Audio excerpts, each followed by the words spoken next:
207 days. That's how long it's been since we saw the last football game on TV. Since the last professional football game was played. When we watched Matt Stafford, Cooper Kupp, Odell Beckham kind of, and Sean McVay take down the Cincinnati Bengals, Joe Shiesty and Jamar Chase. 12 days ago we got together and we decided our fates for the next 5 months. And a night of camaraderie and a magical night of friendship that will turn into bitter rivalries on the field and on our computer screens. And it's finally here. Tonight at 8:20 Eastern for Wade and 7:20 for the rest of us, the Bills and Rams kick off the NFL season, and we have fantasy football. The season has brought along a lot of new things. We have 2 new faces. Well, 1 old face, 1 new face. First year of a 10-team league. The return of Cameron. And the welcoming of Andrew. The addition of a half-point poor reception. And the first ever video weekly previews. I bring you my beautiful succulent voice to break down your teams, to break down your matchups, and be wrong about every single take that has ever been thought. But without further ado, we'll jump straight into the matchups. We're going to start with the defending Avenger League champion, Raleigh football team, versus Wade Practice Safe Sacks. This one hurts my soul. NFL has the spread at about 14.5. And you can just really look up and down the lineup and see exactly why. Wade's team is not the worst thing I've ever seen. He's got solid running backs. He's got talented wide receivers. The problem is every single person on Wade's team is countered by someone just slightly better on Riley's team. The only exception really being Justin Herbert. I love Justin Herbert. We all know that. But Lamar Jackson for Raleigh, I mean, he's a running quarterback. He's in a contract year. He gets the Jets week 1. I mean, Joe Flacco revenge game. You can say how you want about that, but all that's going to do is keep the Jets in the game, keep Lamar throwing the ball. Justin Herbert gets the Raiders in the tie revenge game. Just playing for a tie, calling a timeout in overtime, ruining the whole fun of the NFL playoffs. But Lamar Jackson in a contract year could be dangerous. The only issue there being we don't. What the fuck are the Ravens going to be? I mean, J.K. Dobbins is back, sure. They added Kenyon Drake. I believe they added Mike Davis. Hold on. Live Google search. I'm not cutting this.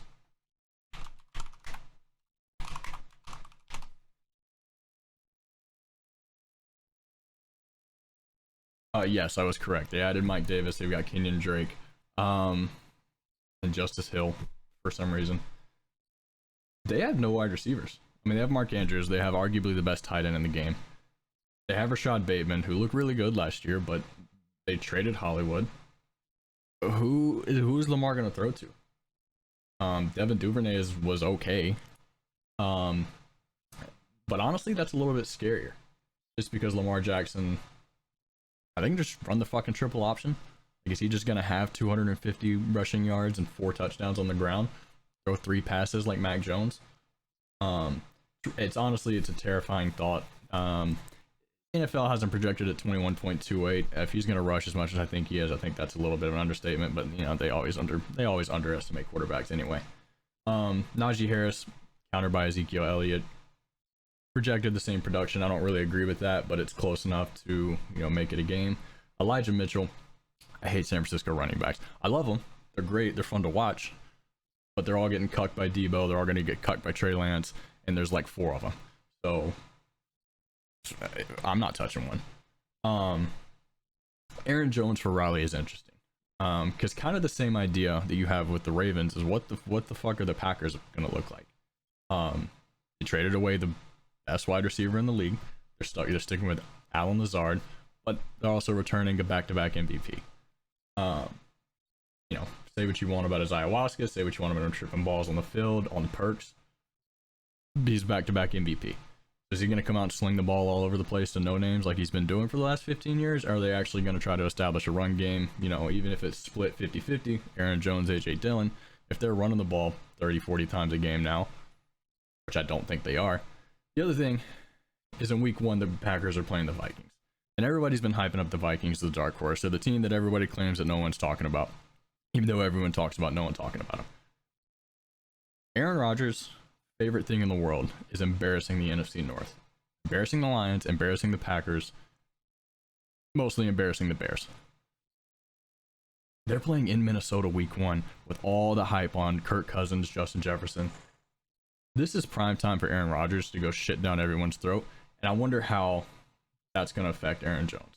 However, Aaron Jones is 1 of 2 targets on the field. So, and with the addition of PPR, they got him at 16.31.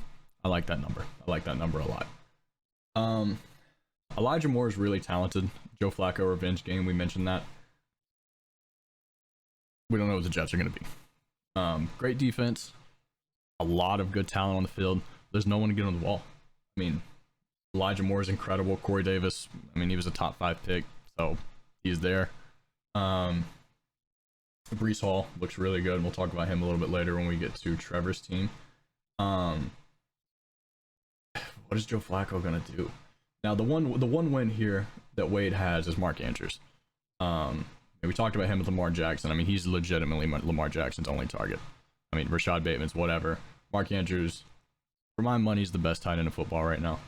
At least, you know, receiving wise. I mean, George Kittle is a monster on the line, but Mark Andrews is the most dominant receiving tight end in the game right now. You could argue Travis Kelce, and I wouldn't even fight that argument, but Mark Andrews is incredible, and he's the only option on that field. The problem is Dallas Goedert's not a pushover. I mean, he's gonna get. They got him projected at 10 points. That's enough. That's all Raleigh needs. The last little point I'll hit here is the defenses. Bills' defense is incredible. We know that. We saw it last year. We get it. They get the Rams week 1 though. Thursday night football in LA. I think the Bills are gonna win that game, and they might win it handily, but it's a good offense. I mean, there's no denying it. I mean, Cooper Kupp's back. Cam Akers is back off an injury. We'll see what he can do. But even if he's 50%, they've got Darrell Henderson, who's a solid option. The Broncos are playing Seattle. Seattle fucking sucks. They're terrible, and they're starting Geno Smith over the Hall of Famer Drew Lock. So, you know, I'm once again I'm gonna give the edge to the defense. Like I said, the website has it projected at a 14.5 point spread. Mark Andrews is going to need to pop off to close that gap. That's really the only option I'm seeing. That are the Ravens blowing out the Jets so bad that Lamar Jackson just doesn't do anything, and Justin Herbert gets in a weird game with the Raiders where he puts up 35 points and the game ends 45-35 and the Chargers lose because that's what the Chargers do. So that's the path I'm giving Wade to victory. I don't have a lot of faith in this one. And Wade's got a good team. I'd be scared to play him week 1. Raleigh's just flipped a switch the last few years. I mean, he got in last place. I guess it got under his skin. I think his wife called his penis small after that happened. So it's really just a tough situation for everybody that's got to play him. But yeah, 122 to 108. Projections are always way off, and I think with the PPR addition, the score is going to be a lot higher this year. We may routinely see 140s, 150s, which I personally enjoy. I know you olds don't, but yeah, I think Riley's got this one pretty decisively to start his championship. I think Riley's got this one pretty decisively to start his championship defense this year. So next up, we're gonna run through my game with Cameron, the return of Cameron, and I'm gonna be real honest with you.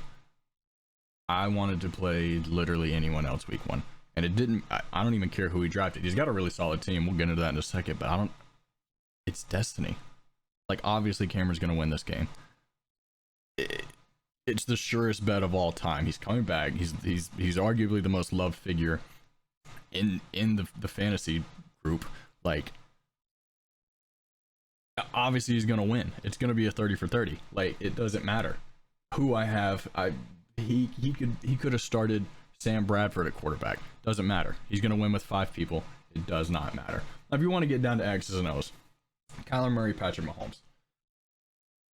Kind of a wash for me. Patrick Mahomes is obviously incredible. Same deal with what we discussed with the Packers and the Ravens. You know, they traded away Tyreek Hill, but they added some decent talent at wide receiver. They added Juju. They drafted Sky Moore. who looks really good. I don't think they have that burner deep ball threat that he's going to target, 15 times a game, but he's got a lot of solid options to sling the ball around the field. Kyler Murray has the floor with his legs, and they actually play each other week 1, which I knew, but I forgot until right now. So everybody get rock hard for that. That's going to be incredible. Jonathan Taylor, Alvin Kamara. I mean, Jonathan Taylor is the best running back in football right now. Especially with Derrick Henry coming off an injury, and we're not going to know what he looks like. And the Titans don't, they traded away their number 1 wide receiver too. Alvin Kamara, everybody thought he was going to get suspended. He beat the shit out of some dude at a bar. But he's back and he's playing the Falcons. The Falcons fucking stink.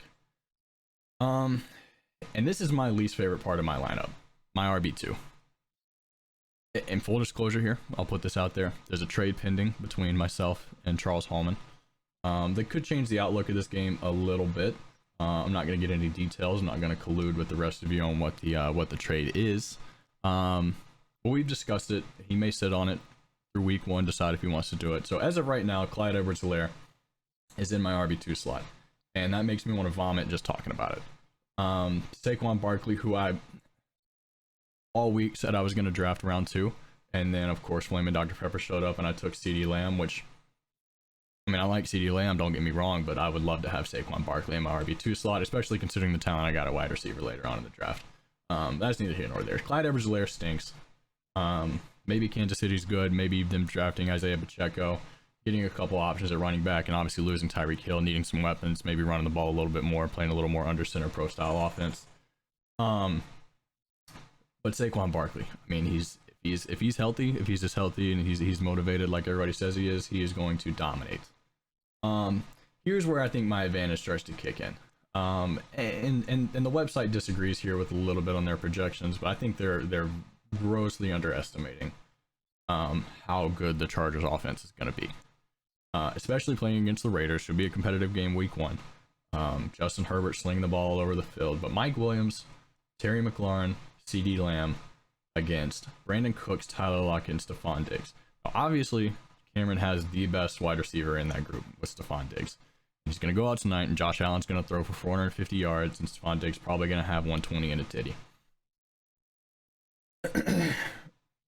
What I have to rely on is that, A, Houston's as bad as we think, which they should be. I mean, Davis Mills is probably pretty good, and Brandon Cooks is the only athletic person on that roster outside of maybe Dameon Pierce, who we've never seen in a regular season professional football game. And then Tyler Lockett has Geno Smith throwing to him. I don't think we really need to say any more other than that. They have them projected at 13 and 12, Cooks and Lockett. That is 13 points. I mean, 12.91 for Tyler Lockett with Geno Smith throwing to him. I don't see where they're getting that number.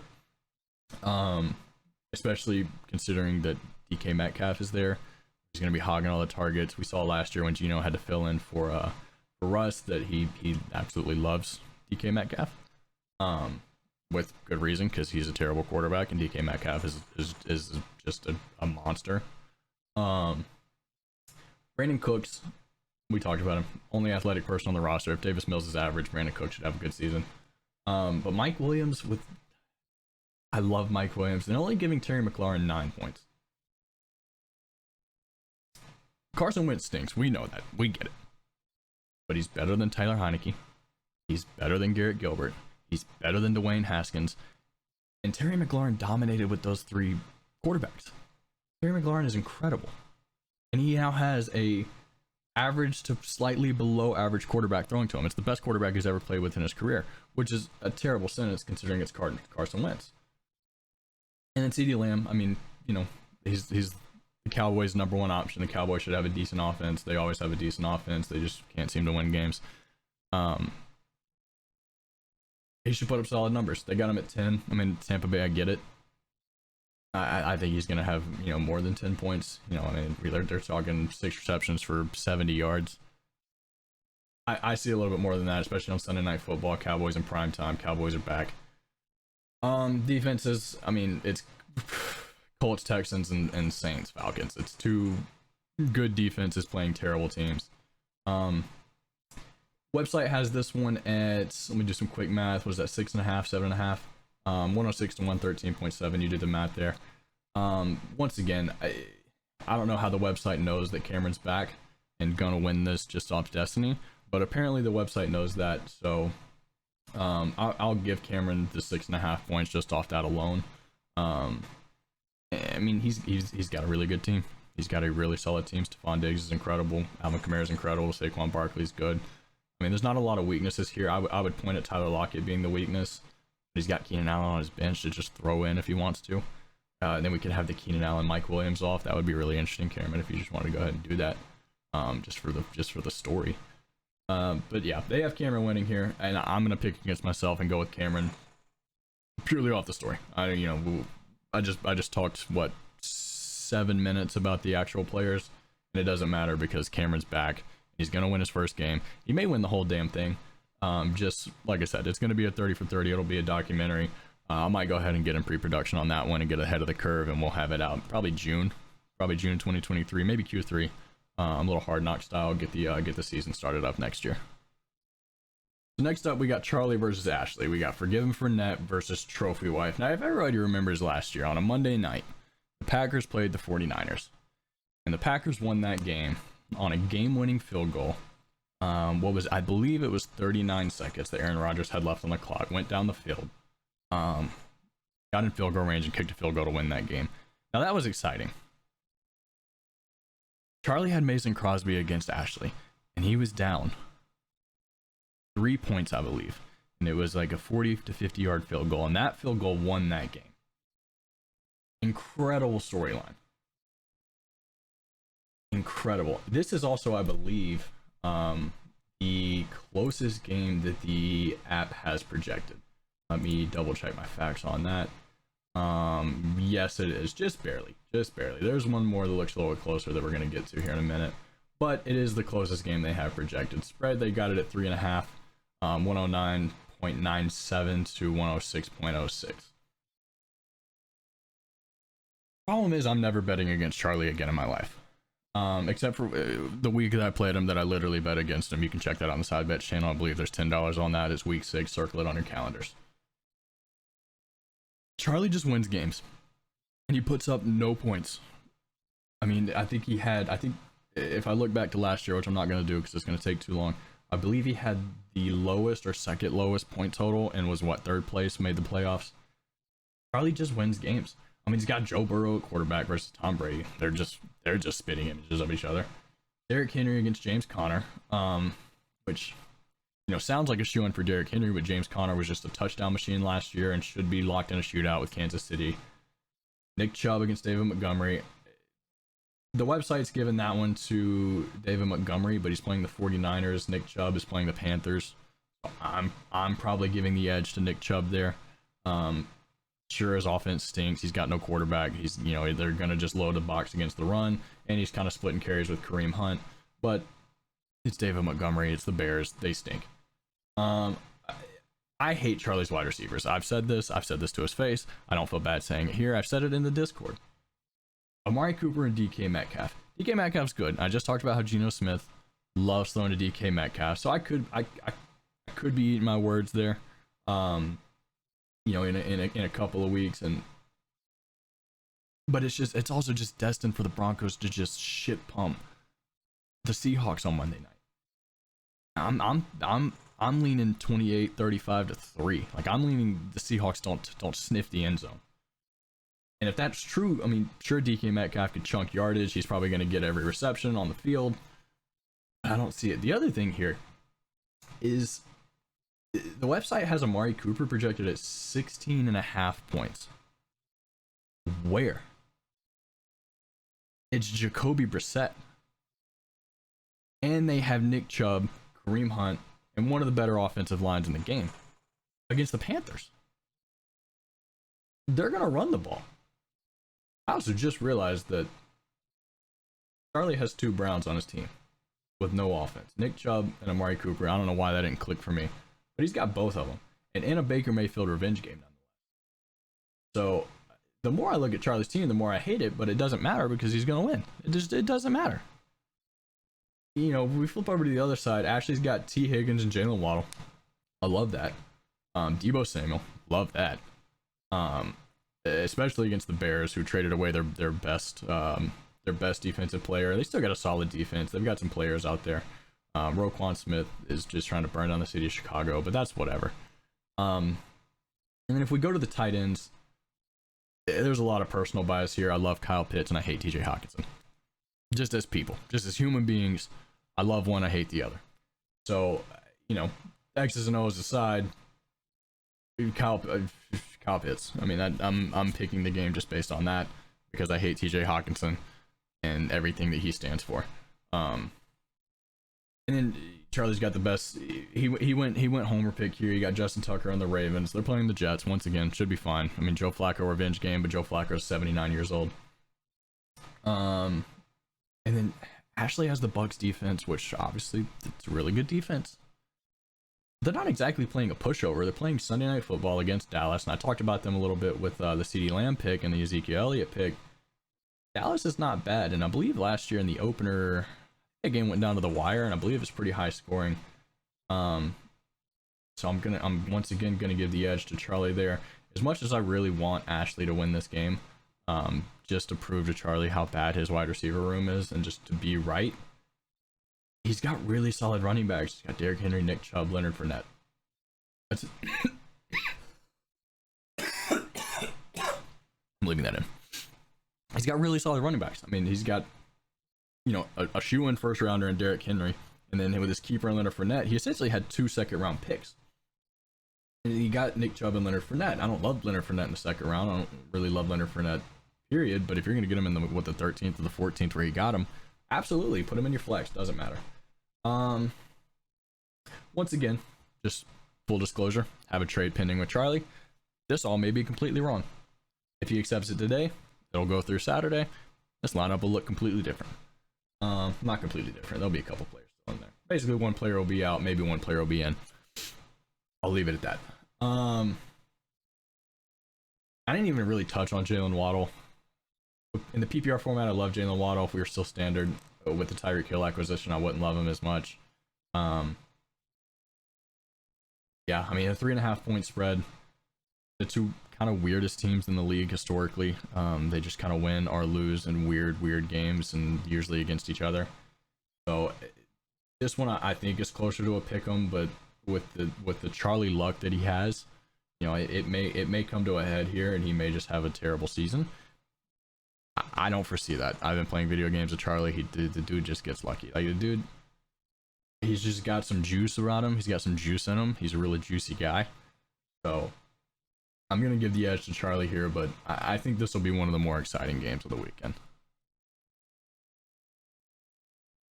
Next up, we have Tim Eckler, I hardly know her, against Andrew, the newcomer Straw Hats Campbell. And I don't even really want to talk about this game because Andrew has Joe Mixon, so like obviously I'm gonna pick him to lose. Doesn't matter. NFL agrees. They also hate Joe Mixon, and they think that he should be in prison. So yeah, we'll just move on to the next one. It's fine. Obviously, I'm kidding. We're gonna break it down. Josh Allen for Tim. He picked him in the 3rd round, and I told him how much I hated that at the time, and I do hate it. But it is kind of nice just having the best quarterback right now. Just set it and forget it. Not to mention, he gets something to root for Thursday night. I get why he picked it. I just don't like him in the 3rd. He's going to throw for 450 yards against the Rams. It's going to be an incredible game. It's going to be electric. It's going to be a night we'll all remember. But then you got Jalen Hurts sitting on the other side playing the Lions. And I know the Lions are the darlings of the NFL right now. You got Hard Knocks. Everybody's picking them to win. Charlie thinks they're going to the playoffs. Also another side bet with Charlie there. The question for me is how much do they let Jalen Hurts use his legs? I think the Eagles are going to win that pretty handily. Which probably means they're going to lose because everybody thinks that. Especially since the Eagles are kind of that dark horse, weird Super Bowl pick with all the moves they made in the offseason, and the Lions are just the Lions. How much are they going to let Jalen Hurts use his legs? If they get up early, conventional wisdom says run the ball. If you get up early, run the clock out. Let's take it to the house. Let's get back to Philly, regroup, and get ready for week 2. But also, they need Jalen Hurts to kind of develop as a passer, and they need AJ Brown. They need that chemistry.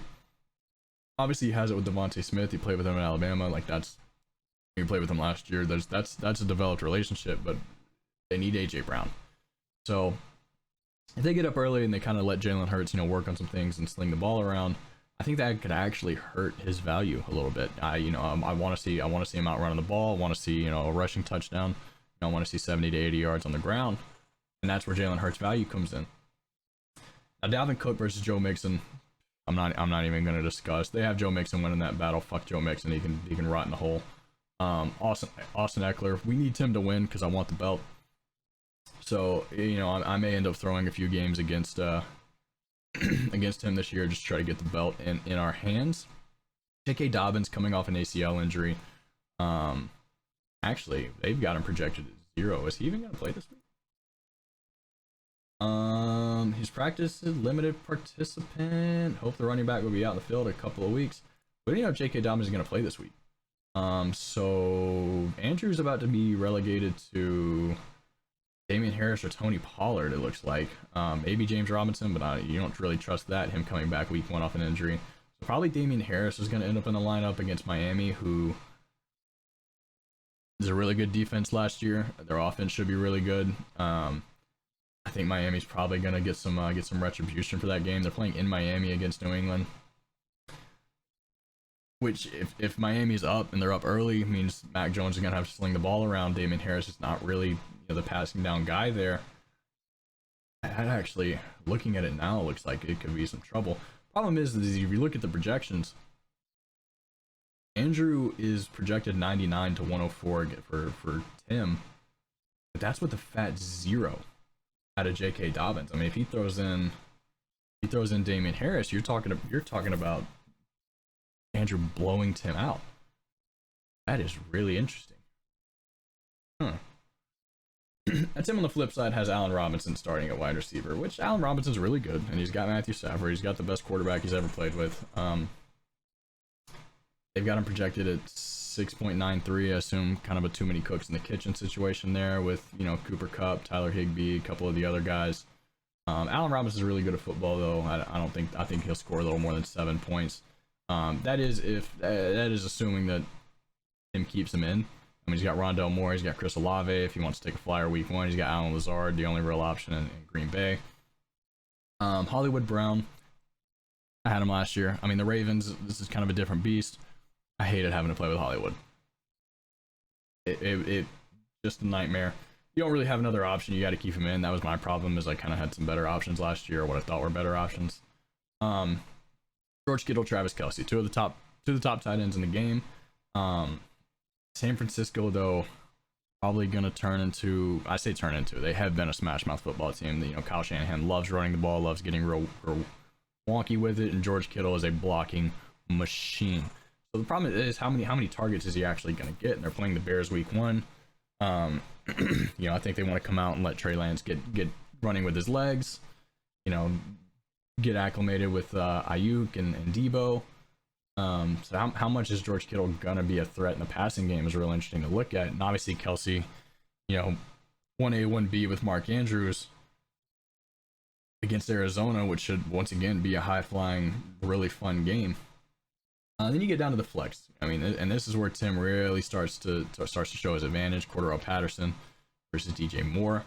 The Baker Mayfield revenge game might factor in here. DJ Moore's solid, and if Baker Mayfield can be above average and come out and do what he says he's going to do against the Browns, that could be where Andrew kind of takes it here. Once again, when he gets, if we can get some confirmation that J.K. Dobbins is going to play, or if he throws in Damian Harris, the website has this projected as a blowout, removing J.K. Dobbins from the situation. So that's a real interesting situation to kind of keep an eye on. Josh Allen could put up 35 points though. That's the kicker for me. And Cordero Patterson obviously is incredible, but he plays the Saints, who really solid defense. I think even with the J.K. Dobbins stuff, I think I still give the edge to Tim, just because I don't love having to rely on Damian Harris in that week 1 game. But I also doubted Damien Harris on my own team last year, and he put up like 3 or 4 touchdowns in back-to-back weeks. So I've been wrong on Damien Harris before. I've been wrong on Damien Harris a lot, usually to my own detriment. So I'm gonna go with Tim here, even though the website essentially is gonna have Andrew favored. I'm gonna go with the underdog pick and Tim. This is, I said Charlie and Ashley was the closest game. I think on paper that one is. This one is really interesting. It's not really because either team has incredible players. They have really solid players. I kind of hate the wide receivers here. I didn't even talk about Adam Thielen and Gabe Davis. I'm not a lover of Gabe Davis. I mean, I am, but not in fantasy. This one's going to be really interesting to watch because there's just a lot of unknown factors here. I just really don't know what's going to happen. I'm going to go with Tim. I'm going to pick Tim. Purely off of Joe Mixon and Damian Harris, but this one could be a good one to keep an eye on too. I think Ashley, Charlie, and this one are going to be the most back and forth, the most kind of unknown games of the week. And last but not least, we have defending runner-up, 2-time finalist, won it 2 years ago, Tua Tagovailoa versus projected 0-13 John Mob Psycho 100 Gags. This one's tough. John, I love you. I really do. I hate that the website did that to you. They have the spread here at a whopping 15. 98.88 to 113 even. So, call it 15 and a half, maybe 14 and a half, depending on how you want to break it down. But it's right there in that 15 range.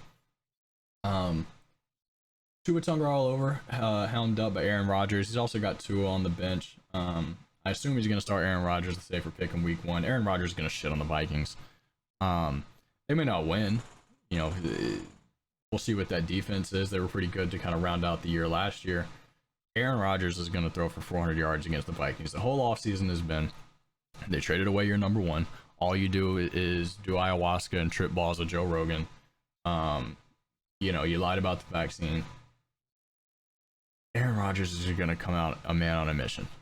Not to mention last year in week 1, he was embarrassed against the Saints when they lost that game, and he just looked like absolute ass cheeks. I think Aaron Rodgers is coming out on a mission, something to prove. And he's going to sling the ball all over the yard.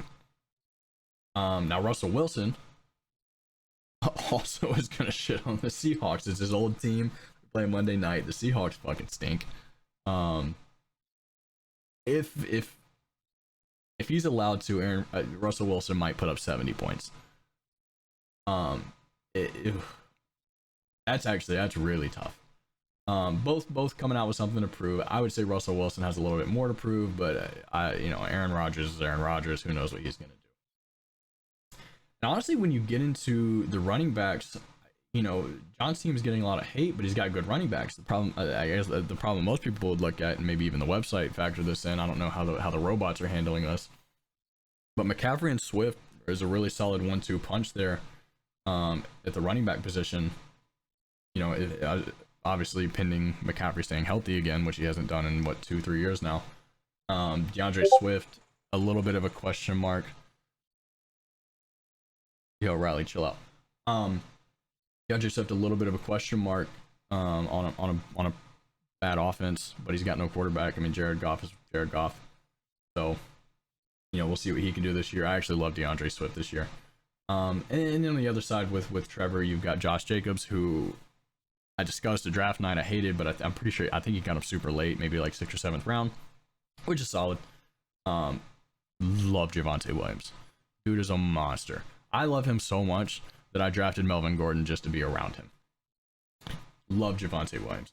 And if the Seahawks put up 70 points, he's going to get his. Devontae Adams has been just lifted up as the best wide receiver in football, and he very well might be. But this is kind of a prove it year for him where, what is he going to do without Aaron Rodgers? Now he's with his best friend, Derek Carr from college. They're good buddies. They love each other. They're giving little tug jobs in the locker room. But it's very easy to look like the best wide receiver in the game when you have what I would say is the just up front the most talented quarterback that I've watched, I mean, Patrick Mahomes is kind of questioning that, but Aaron Rodgers' arm talent IQ is just off the charts. Chris Godwin, coming off an injury, he's been kind of a question mark, but he's got Tom Brady throwing to him, and he seemed to be Tom Brady's favorite target last year. So, that's a solid wide receiver too. And he's got Tyreek Hill down there in his flex spot. Obviously with some shuffling around that may change. Not that he's going to take Tyreek Hill out of the lineup. He's been on record as loving Miami. He drafted Tua. His name is Tua. Tyreek Hill, especially in PPR format this year, I think him and Jalen Waddle are going to do just incredible things. Just because we switched to PPR, I mean, they're going to dominate receptions. Tua, whatever you want to say about him, he's super accurate. He loves slants. He loves, screens, and he's got the two fastest people on the planet playing wide receiver for him. AJ Brown and Michael Pittman. Michael Pittman was kind of hoisted up as the second coming of Jesus last year. Kind of T.Y.'s replacement, kind of that Colts wide receiver who's just going to be a mainstay. And he was good, but he had Carson Wentz throwing to him. So, and once again I sit here and Lante McLaurin, for having Carson Wentz. A little bit of irony. Michael Pittman kind of gets passed for last year for having Carson Wentz. However, the Commanders are an entirely different beast. The Colts, the reason they've always had those great wide receivers is they went Peyton Manning, Andrew Luck, and then went a few weird years there with Phillip Rivers and Carson Wentz. So I think we're with Matt Ryan this year. I actually think he's going to be really solid. We're going to get the return of the old head Colts running back, or the Colts quarterback. But also remember they have the best running back in football. So how much are they going to be throwing? I would say a decent amount. Also, they get Houston week 1. So it should be a great matchup for him to kind of get rolling there.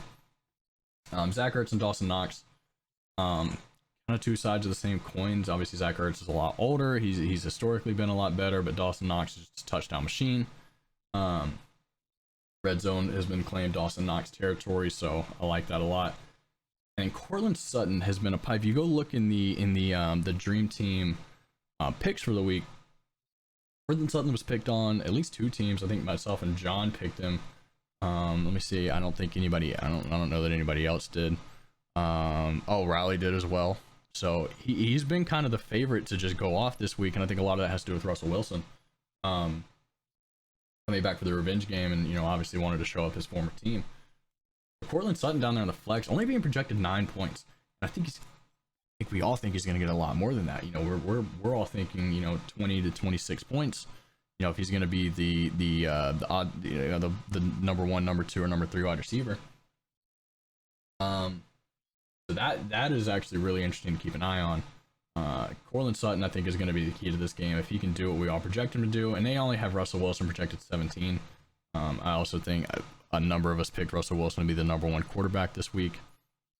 So, the website has this at a 15-point spread. They have John going 0-13. But all of it's going to hinge on Monday night. I mean, if we go into that game and John is, down 15, 20, even, 30, 35 points, the way that everybody in the league has this lineup working, John's going to win that game if it goes that way. Now, obviously, if it doesn't, we all look fucking stupid, which we do all the time. Then, it's a wash and John starts his path down 0-13. But Monday night's going to be really interesting for this game, and I'm glad we have that. We need something to look forward to on Monday night. And obviously, Javonte Williams on the other side is going to keep things really interesting. So, this will be our Monday night spectacular. We're going to get Charlie Ashley and Tim Andrew on Sunday that we're all going to be paying attention to, it looks like, outside of our own games. Obviously tonight, just Bills Rams, that's just a football game. Like, I just love that. But Monday night, I mean, I think it's going to be a shitty game. I think the Broncos are going to blow out the Seahawks. I think it's going to be unwatchably bad. But this game is going to be a lot of fun on Monday night. Assuming that John can keep it within 25, 35 points, that's going to get real spicy real fast. And I think it's going to end up going down to the wire on Monday night. But that's the last game.